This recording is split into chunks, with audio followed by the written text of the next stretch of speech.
Welcome to the Power of Our Story. We are a community where veterans, first responders, and all protectors can connect, share their experiences, and heal together. Today, we welcome our guest storyteller, Christian Oswald, founder and CEO of Rainfall Digital. Christian brings over 20 years of experience spanning global tech, defense, and humanitarian work with past roles at industry giants like Cisco and Salesforce, and with the Australian Department of Defense. As a leader in transformative tech, Christian's work at Rainfall Digital empowers transparency, trust, and connection. So I want to thank you all for joining today to hear his insights on tech, innovation, and creating meaningful impact. So Christian, welcome. We can't wait to hear what you have to share with us today. Awesome. Thanks for having me on, Sarah, and great to meet everyone. So figured what I would do is, I know, Scott, I think you mentioned you're going to have some beers, but this may challenge that. I'm going to show some PowerPoint slides. So I'll just have some slides in the background while I kind of walk through my story. I figured I'd kind of go through my background just so you understand who I am, kind of the story on how I got to, where I am today, and then we can talk a little bit about the tech and just, the lessons I learned along the way. So with that, let me know when we can see my screen. Thumbs up. Awesome. So Sarah had mentioned I'm Christian Oswald. Again, great to meet you all, founder and CEO of Rainfall. Uh, I started my career out in Australian Department of Defence, or ADF, Australian Defence Force, uh, specifically in the Army, and spent a number of years there from 99 to middle of '03. Ended up leaving, injury, medical, a whole bunch of other reasons, but that was, like I said, '03, middle of '03. Um, Actually, a little factoid. Actually, let me maybe put some of you on the spot. See the coat of arms there for the if you're driving, don't look, but the Australian government coat of arms is a kangaroo and an emu. Does anyone know what's unique? Barry, you can't answer this question. Does anyone know what's unique about the kangaroo and the emu? Steph, do you know? Well, I told you, Steph. No? So kangaroos and emus don't walk backwards. Well, it's really difficult. The emu kind of can, but the kangaroo cannot. It has to kind of like turn.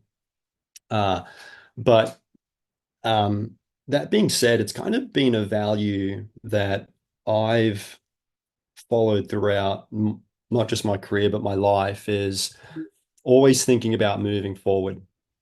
So no matter how big or how small a task is, continuing to move forward. When you have setbacks, those incremental steps, continuing to move forward is something that I've always kind of tried to align with, again, to the best of my ability. But it's a concept that I think is really important when you have that internal dialogue with yourself, and either you don't want to get out of bed or there's a huge goal that you want to accomplish.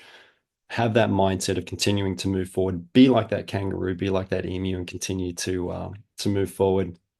But again, started out my career there. Quick little engagement with United Nations out in East Timor and Indonesia.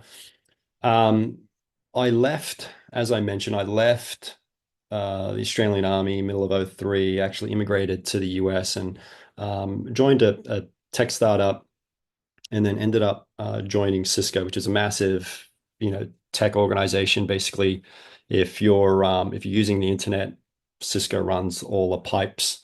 It's all the plumbing for the internet, essentially. I started out in engineering and worked my up through from engineering into sales and then leadership. Ended up running the Americas or an Americas sales team for Cisco. And I think somebody mentioned before, like imposter syndrome. And you've probably heard this story before, but when I transitioned out from the military into the civilian world, I think I struggled like, everyone. I didn't know it at the time. So Barry, I'd love to hear more about, the Open Arms organization a little bit later on. But this is '03. I mean, there really wasn't anything about, at least I didn't know anything about, mental health, so on and so forth. So kind of struggled during that transition. And I think I checked all the boxes as one normally would. Things like, you didn't fit in, you didn't like being around people. There was all these things, right? Certainly had imposter syndrome too, moving from, an organization like the Australian Defence Force into corporate world of America, where you had 70 to 100,000 employees in this massive organization. Um, and very smart people. Like every single person was like extremely smart. And I really had severe imposter syndrome, but I think I'd like to reframe that term, because I think it's it's not necessarily imposter syndrome. If you're feeling as though you have syndrome, I think it's a reflection of you knowing that there's a lot more to learn.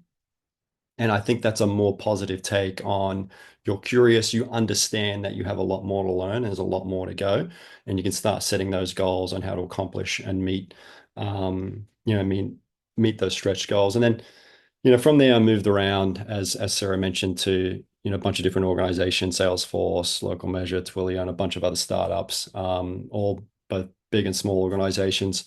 And then co-founded a fashion brand that I'll talk about in a second, called Kill Capture, and then that eventually uh, rolled into something called Rainfall, which I'll talk about in a second. But uh, another lesson I learned, I think, primarily from being in the army and then taking that concept into the corporate world. But um, I'm not sure if you use the term mongrel here in the US, but mongrel is like a dog of undefined background. Like it's a mix. It's a real mix of, you have no idea what kind of dog it is, right? It's a mongrel dog. And we had this term in the army called mongrel teams. And it was the best performing teams are the ones that were given extremely complex tasks with a whole bunch of mongrel people, right? Meaning people of different backgrounds, and different thought processes, so on and so forth. And those were generally the best performing teams. And that's something that, as a best practice, I've tried to take throughout my career, whether it was big tech companies or startups, is getting mongrel teams together to really outperform teams that on paper look really good, but aren't generally. Um, this is where I'd like to introduce. So that's me on the left, and in the middle, I think I got hit in the head too many times. But the person on the right is Mark Wales, and the reason why I want to introduce Mark Wales is he's the actual founder of um, Kill Capture. He's written a few books now. This is his memoir, Survive a Life in the SAS. If you're not familiar, you might be familiar with the British Special Air Service. Australian has the same thing. It's kind of like the US Delta, or kind of CINTEL 6. Anyway, Mark Wright wrote this memoir. He got out in, I think he joined a year before I did, or maybe around the same time I did, and then he got out around 2013. And one of the things he wanted to do was write a memoir that, it was mostly for his son, but it ended up, obviously being for everyone. But one of the things he wanted to showcase was that even special forces soldiers can have, obviously mental health challenges based on their experiences. And at the time, there wasn't really many books that kind of talked about that. And what he did, and so he basically talked about his life, his challenges, and then how he kind of overcame those challenges. But what we ended up doing with Mark, if you take your phone, you can scan that QR code. I can send this PowerPoint out, a little bit later on. But what we did is we created a clone version of Mark, and we trained an AI platform on his book, along with his podcasts, a bunch of other engagements he's done, keynotes, things like that.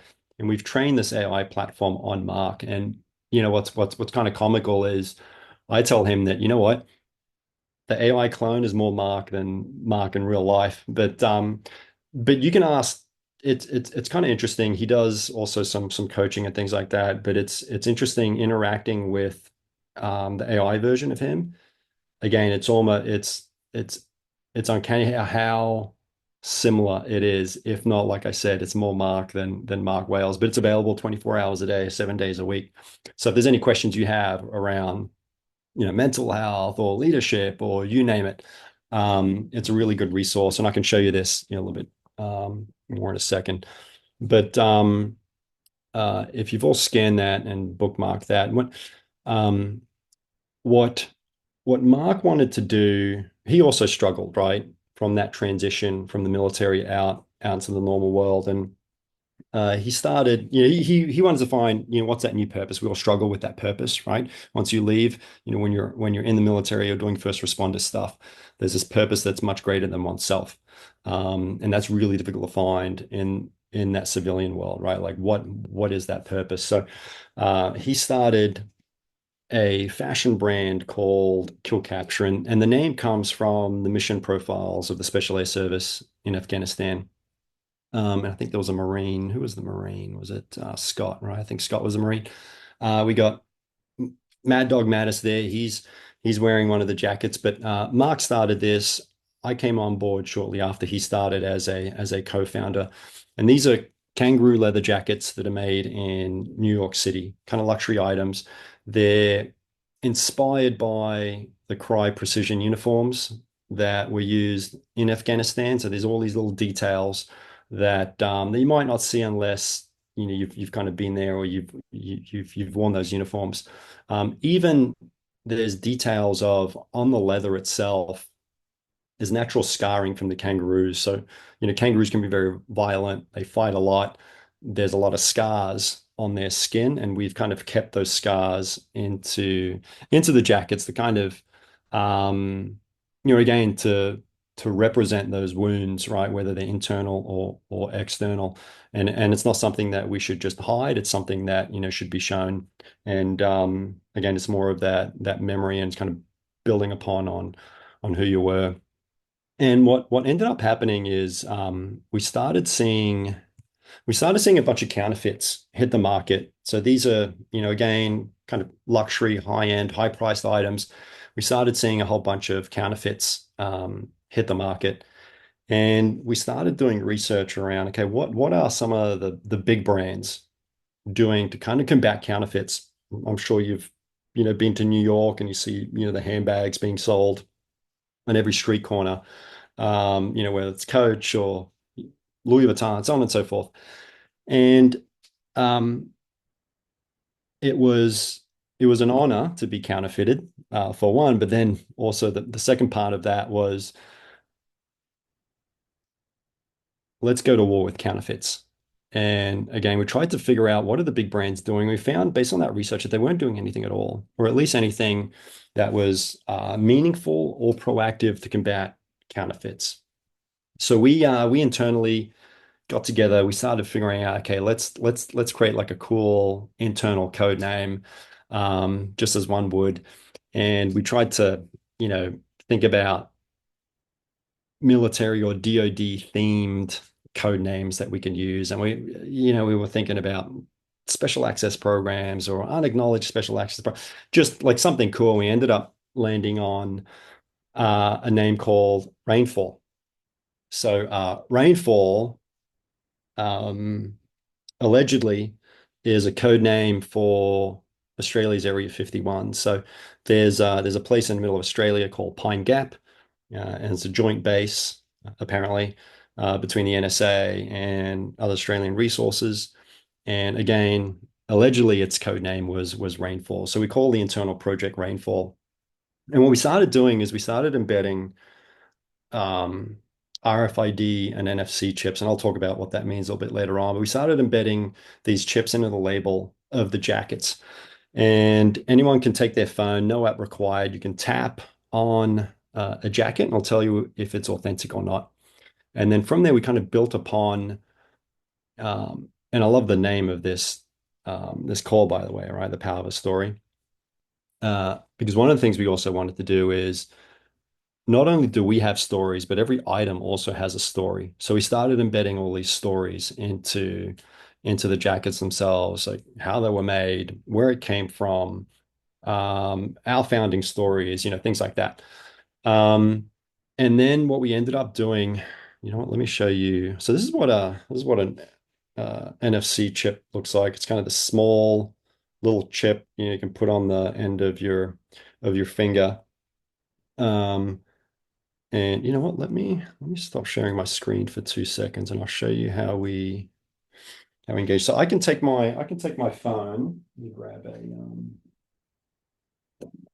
So here's one of the jackets. This one has like some custom lining in it, but I can take my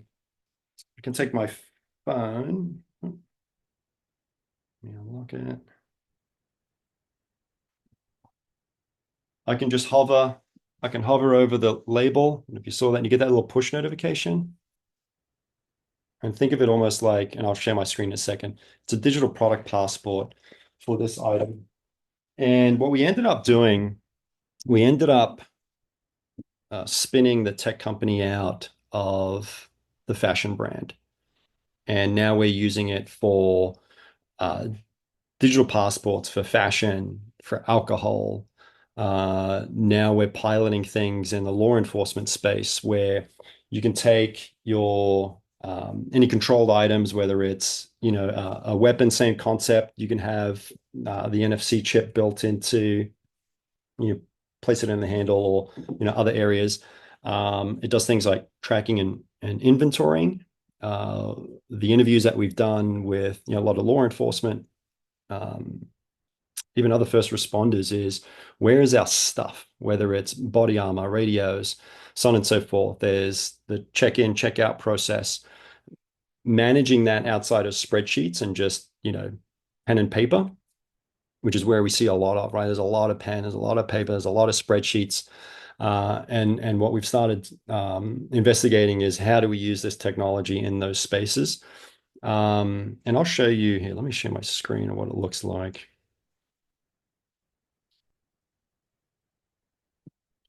So when I tap on an item, actually, this is one of the jackets that I just tapped on.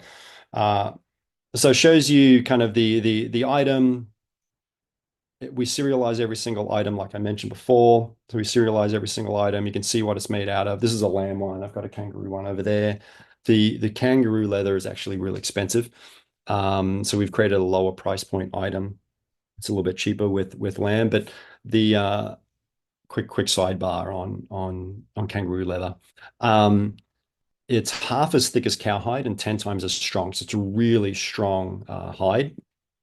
I think it's actually banned in California. I think you can't buy it or import it in California, but every other state you can. But it's very strong. It's used in things like motorcycle jackets, soccer shoes, things like that.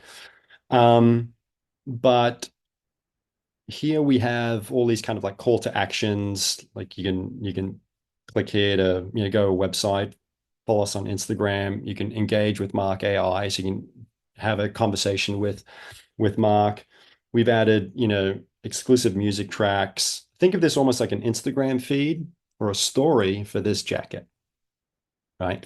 Now we can take that concept and let's look at a Beretta APX A1, for example. So here's a Beretta. We can see its, various attributes, right? Uh, Kind of caliber, its description, et cetera, et cetera. And then we have everything from almost like a knowledge base for this specific weapon. So instructions on how to do field stripping, um, authorized accessories. And again, we've got a Beretta AI example that I'll show you in a second. And then it's logs. So you can go all the way back to the initial inspection by the armorer, the issuance of the weapon, log round count, any accessories that were added. And this can be done directly by either the officer or the armorer.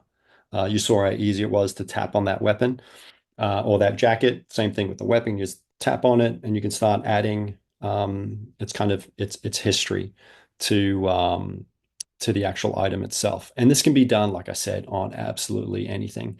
It can be done for first aid kits. It can be done for body armor. It can be done for radios, um, you name it. And the AI piece, when I click on that, I'll just show you what it looks like. Oh, this is Mark. This is Mark AI, by the way.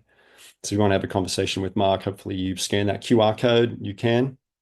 But here's uh, tell me about the APX A1. So here's where you can have a conversation with, you can text with the AI platform. So imagine having a conversation with an item, right? I kind of showed you its story. So here's like the power of the story of this item, right? So here's the story, but then there's also power in conversation.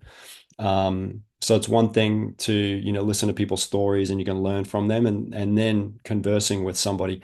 Well, now imagine having a conversation with a thing, right? So here we're having a conversation with a thing. We're asking the APX A1, what is it?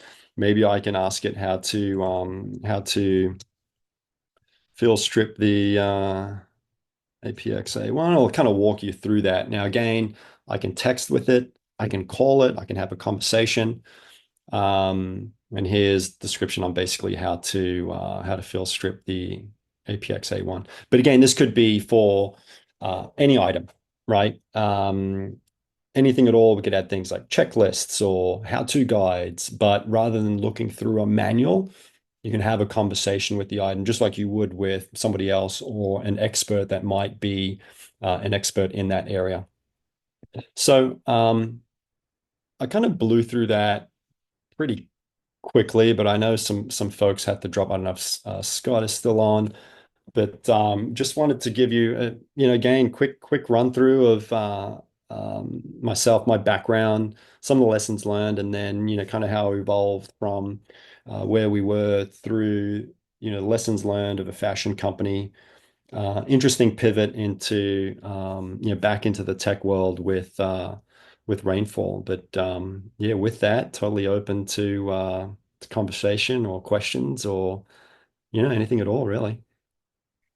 What do you Okay. guys think? Yeah, Christian, thank you. Thank you so much. That was very interesting. And even though your story is unique in how you move forward in life, you definitely um, are part of the flow of what the power of our story is about. It's about, going and being able to transition and thrive, find a purpose, find something that's meaningful, after service. And boy, I thought, gosh, I bet a lot of people would be so interested in being able to have that chip to identify what is authentic and what is not. I mean, I can't imagine, like, especially in the fashion industry. So I want to thank you so much for coming on, and I want to open it up now. Great, we've got Bobby on too. So thanks again, Christian. No And usually worries. what we do on these groups too, just so everybody doesn't talk at once, we just have that little hand emoji. If you can't find your hand emoji, just write in the chat. And if you can't write in the chat, then just, do this and we'll find you. So, Barry. Christian, I wouldn't know where to start at the moment because there were so many gems of things that you are doing. Um, but chip aside, yeah, Mark Well's books is amazing, and I was really interested because Sam was an ultramarathon runner, and Yeah. that was my background as well, Oh, a long interesting. time ago. Okay. So Okay. very good book. So did you serve with him in the same unit? No, no, no, no. He was no, I wasn't in the SAS. Okay. Yeah, no. I wasn't that. It's interesting you say that. So if I compare myself to somebody like Mark, I'm like what I would consider a 10 percenter, right? Like, generally like in the top 10% of, no matter what I do. Mark's one of those guys, he's top 1%. And when he puts his mind to something, some of the things I've learned or I've kind of tried to reverse engineer why, because he will tell you in his stories he's like a normal guy, right? But what separates people like him to even what I think I'm a fairly top performer, but I'm nothing compared to him. And you look at the way he looks at things, it's, when he sets goals, he will set like he will try and reach the stars. Like we will try and like maybe climb Mount Everest or, maybe get to the moon. He's like, no, not big enough. Reach for the stars. And even if you fail miserably, you may have climbed Mount Everest or you may have gotten to the Mars, right? Or the moon or whatever the case may be. Even though you set that goal, even failure is probably higher than anyone else, right? And then once you get to the moon, set even bigger goals, right? So it's interesting kind of deconstructing how he kind of does things. So he's written books. He won Australian Survivor. I was like, what was your strategy? My strategy was to win. Like that's all he said. My strategy was to win. And he just won. And now he's doing acting on like he was just in the Mad Max movie. And I'm like, he's never acted before, but he puts his mind to it and he just hyper focused and does it. So there's a lot to learn from, the folks like Martin. And I've definitely learned a lot from him for sure. Because I also wanted to say, I mean, you talked about the imposter syndrome, and yeah, that's a conversation. That's a long one. Yeah, But all I can say to you is, from my generation to Navy SEALs, um, I've had the pleasure of getting to know, to working with the SAS guys during the allegations of the war crimes in yeah, Australia. Everybody struggles with imposter syndrome, and so I think that reframe you made was really good, because until we contextualize it, it's literally going to erode us. yeah, Um, and we can always take this another time so it doesn't consume everything. But yeah, I also wrote a book after 23 years with Open Arms, where it's it talks about transitioning, but working with the guys, I realized, and from my own experience, you can use operational terminology to teach everything that needs to be taught, rather than psychobabble and go in from that point. But we can always connect on LinkedIn, and I'll give you my yeah, details, or definitely, even definitely, here, definitely, I'll definitely. put it on.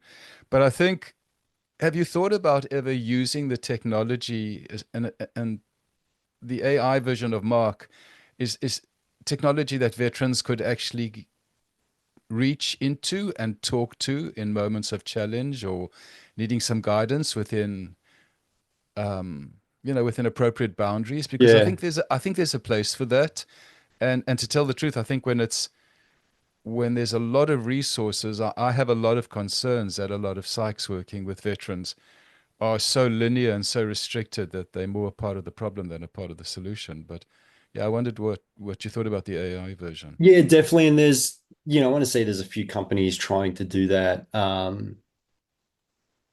lot of times you want to talk to somebody right now, and we're human, and sometimes we need to sleep and do those kind of things, right? Yeah. And folks aren't available. So I don't think anything should replace a human, but I think it can augment a human in times of, again, being there 24/7, and you can train it on a wealth of, not like, you can train it on your books, you can train it on peer-reviewed paper, you can train it on anything, right? Um, there obviously needs to be a disclaimer there that says, if you have an emergency or whatever, call 911 or 000, whatever the number is in your appropriate country. But I'm surprised there hasn't been more organizations doing that, supporting mental health, to be honest. Um, I'm sure there's a lot of red tape and regulations with that because of, healthcare and so on and so forth. Um, but I think it's extremely important just because of the shortage of mental health professionals, right? And again, having somebody you can talk to 24 hours a day, right? At any time of day, I think is important. Yeah. Well, I think even beyond, um, a lot of the mental health professionals don't go into the brain, body, neuroscience, Yeah. breath techniques, and a lot of that, you can have good interactional contact with an AI, but the AI can have a wealth of information about, if you're struggling with stress, this is how it works in the brain, how it works in the body. Here's some breathing techniques, runs you through the breathing techniques, takes you through a 100%. body awareness tools, and AI is perfectly suited to that. And a lot of current training, specifically in Australia, is not adapted to that. It's still very frontal cortex CBT based, which, really is neither here nor there. So yeah, something to, I don't know if you guys have Yeah, agreed it's with. it's it's very siloed, right? Folks aren't really taking that holistic view. No. Somebody, it's like, okay, you speak to this professional and they focus on this area, and this professional says to do this. But yeah, let's definitely chat after this because there could be a way that we could clone Barry, right? Well, I know you can clone Barry. So if you've written books or you have anything or any papers that you think you really liked, you could add and train your own kind of AI coach or whatever you want to call it. Yeah. Well, if you can clone me back about another 40 years, my wife would be thrilled. So yeah, I'm happy to talk further. But thanks, mate. That was really interesting. I mean, what you're doing Thanks, Barry. is incredible. So thank you. Thank you. Thanks, Barry. Lana? Hi there. One question and one comment. I'll do the comment first because you guys just finished talking about um, the cloning berry, right? I don't know if you guys saw, there was an article, and I know Bonnie spoke about it a couple weeks ago, about the AI relationship. I don't remember who it was, like what the platform was, but it was a ninth grader who had become friends with the AI bot, ended up committing suicide.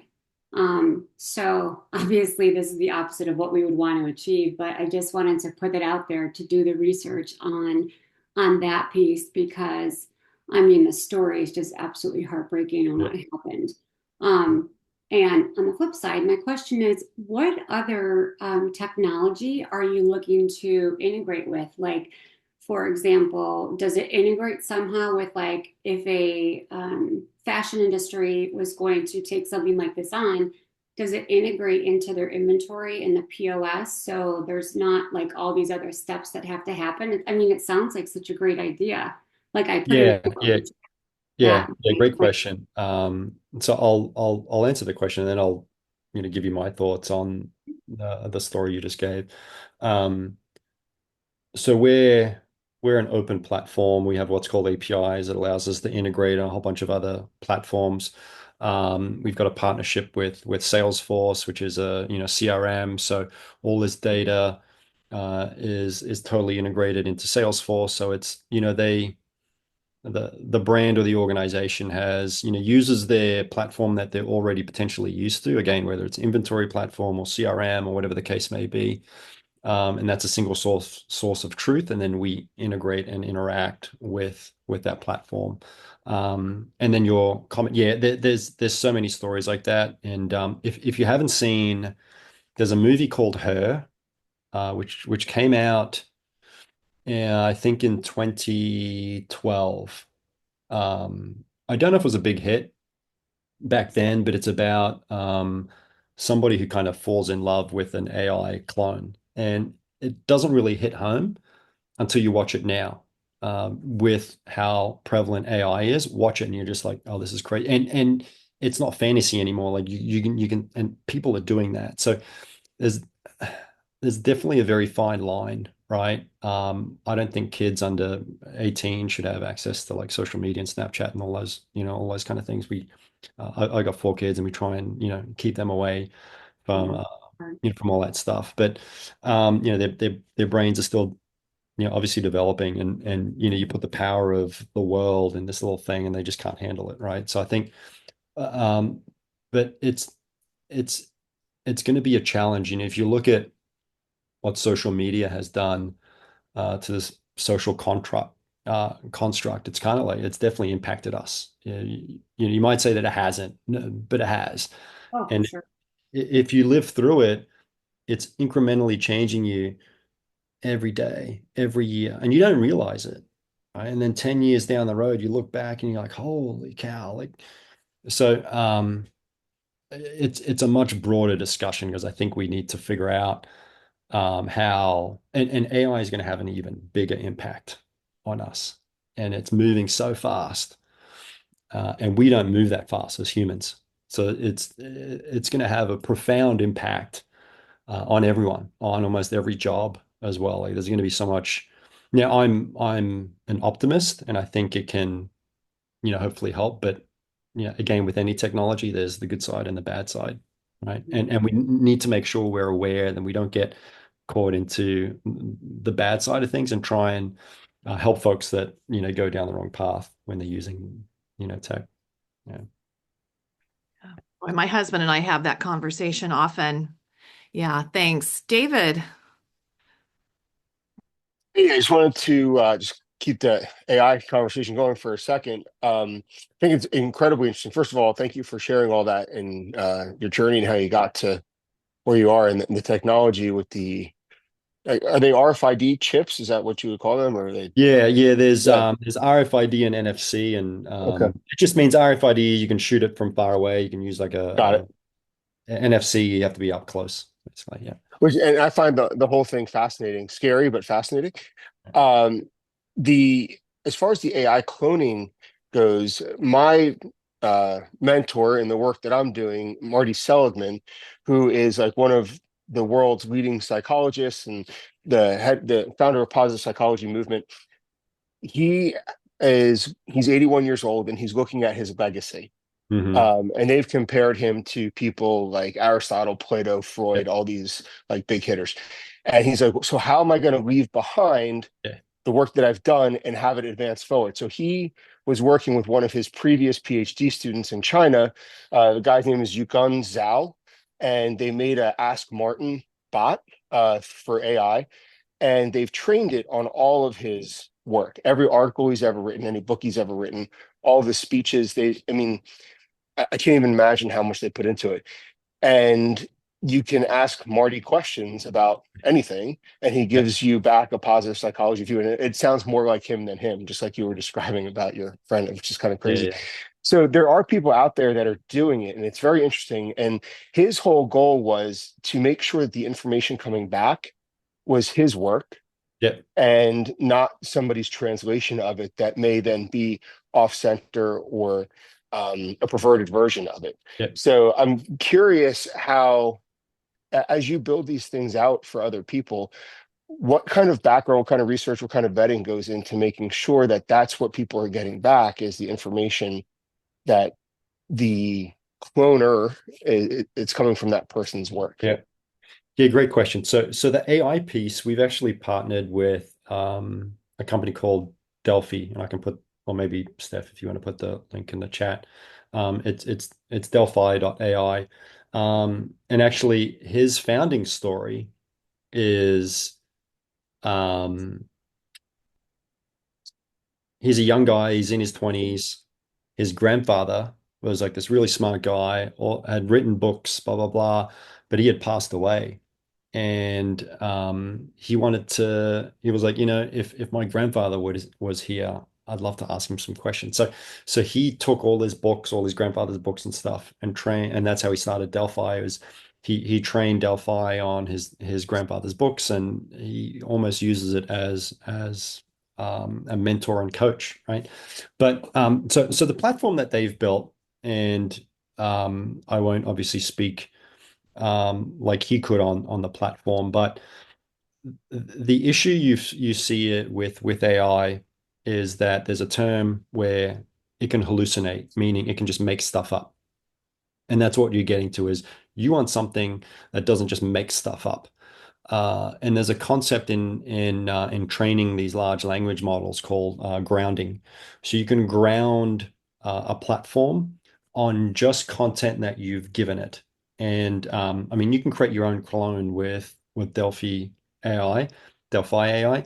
It's like $25 a month or so. It's cheap, and it's very easy to use. Think of it almost like a bunch of folders, and you can just drag and drop PDFs, Word documents, YouTube videos, podcasts, you name it, you can drop it in there. And then it has a grounding kind of level where it's like 0 to 10, where 0 is like, do not make anything up. And then 10 is like, you can be creative. So depending on the use case, you can have it extremely grounded and only talk about the things that you've trained it on, or you can have it expand and be a little bit creative if you want. And that's going to depend on the use case, right? So if it's a coach or a mental health coach or whatever the case may be, you want it to be really grounded. But if there's another use case, like maybe an artist coach or something like that, allow it to be creative, or it's a marketing coach or something, allow it to be creative and start, making stuff up. So that's how you can get around, or how you can ensure that these AI platforms that you're using either don't hallucinate, or you're using a platform that can be grounded in the content that you train it on. Does that make sense? Yeah, no, it completely makes sense. Um, it's super interesting to me, and also, like, thinking about the dark side of that, because it's kind of how my brain works. I'm wondering if people are using it to build a legacy where, whether they're ill and they know that their time is short and they're trying to leave something for their family, or if they're even suicidal and they're leaving behind a life's worth of work, knowing that they want to pass that on to somebody else. And I'm curious if that's ever been looked at within that space, and it may be something to consider for anybody that's looking to build mental health Yeah, support for on that end. It's so my dad's still in Australia, and he was very fit, still does, long distance running and all this stuff. But he ended up having a heart attack over COVID. And we couldn't go back, and now he's having some heart issues again. And I was like, you know what? I'm gonna clone him. Like I told my dad, like, I don't know the story. I don't know your background and your story. Like, I think I should know, or my kids, his grandkids should know. So I've had him yeah, just like start typing out his whole life. that's And very cool. we're going to capture his voice, and then I'm going to train Delphi to make sure that, when my kids are a little bit older and they want to have those conversations with him, they can. But I'm making sure he's just writing his, like, everything that he can think of him, like, growing up and his family and just everything, right? Um, so there's, somebody there that at least my kids can talk to, later on. That's awesome. You guys are doing amazing work. It's so inspiring to hear how you're using this technology for such great purposes. Thank you. Thank you for sharing. Yeah. That's fascinating. Thank you. Rich. Christian, I'm a bit tech challenged, but I want to thank you for making this easier to understand, Thank you. easier to understand, that is. But listening to you, I'm sitting here saying to myself, I can't even imagine where this AI stuff is going to go. I just can't imagine. It's just mind-boggling. But thank you for sharing that with us. No worries. I think if we look at all the major transition points throughout our history with, the industrial age and this and that, productivity has generally impacted blue collar jobs or manual labor, right? Like, there used to be so many farmers, and now there's a lot less because, you got these tractors that can drive themselves and do all this stuff, right? Um, I think it's going to be the opposite now, right? The productivity improvements are going to be where it's impacting lawyers, CPAs, marketers. Um, but again, I try and take a positive view around it, and it's um, you need to start figuring out how you can have AI augment you, Mhm. rather than, obviously have it replace you. So, how can you do the job of 10 people by leveraging and having AI kind of augment you, right? Um, so yeah, that's I think my view, but I think there's going to be a drastic impact Yeah. over the next few years for sure. Yeah. Do they use it in robotics? I think that's kind of like the next frontier is there's a company called Boston Dynamics that you've probably seen. Like, they got these robot dogs. Mhm. They've got like these bipedal things that kind of look like humans and walking around. Um, but it's not leveraging kind of those large language models in terms of AI. And I think that's kind of like the next stage, is like that fusion of the current robotics and the large language models of AI, and having these things. I mean, I was a big Terminator fan, the movie Terminator. And it's looking like the Terminator, but hopefully it doesn't end that way. Thank you, Christian. No, worries. Thanks, Rich. And then Michelle.